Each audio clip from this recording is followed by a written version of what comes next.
নমস্কাৰ। বিভাৰাণীৰ কবিতা পাঠলৈ স্বাগতম।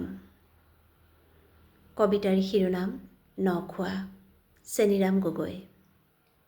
আমাৰ ঘৰত আজি আয়ে নতুন চাউলৰ ভাত সিজাইছে, পোনা মাছ পাতত দিয়া কচু শাকৰ টেঙা।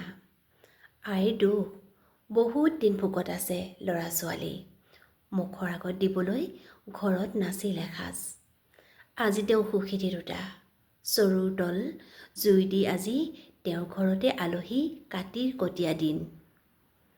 আইৰ বৰ মন আছিল আজি এটা হাঁহ মাৰিব, মিহিকৈ থেতেলিয়াব ভীমকলৰ পুলি এটা। এভাগ হ'ব গোটা ভাজি, আনভাগ জ্বলা। চেৱা দিয়া ভাত দিব কৌপাত পাৰি পাৰি, কাঁহৰ বাটিত সাজপানী, মাটিৰ বাটিত আসন।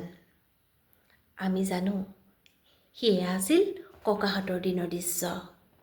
আঘোণৰ দিন যায় খেতিয়কে নখায়, বিলৰ মাছ, পাহাৰৰ খৰি, চাপৰিৰ শাকপাত, কলপাতৰ ৰভা। বেলি পৰে গৃহস্থই চোতালত জুই ধৰে, বুঢ়ী আয়ে আলু পোৰে, আমি খাওঁ তালু পোৰে। জাৰ পৰে ৰাতি বাঢ়ে, খোৱা হয় ভোজ ভাত, হাতে হাতে জোৰ লৈ ঘৰ মোৱা মানুহ। আমি সুখী, আমাৰ আজি অকালৰ নখোৱা।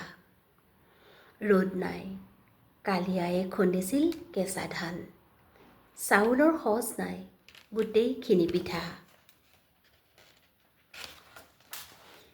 যি সিজে আয়ে আজি তাকে দিব মৃতকক, তাৰ পাছত সিহঁত হ'ব আমাৰ পেটত হজম। আমাৰ ঘৰত আমি আজি আচল ভকত। ধন্যবাদ।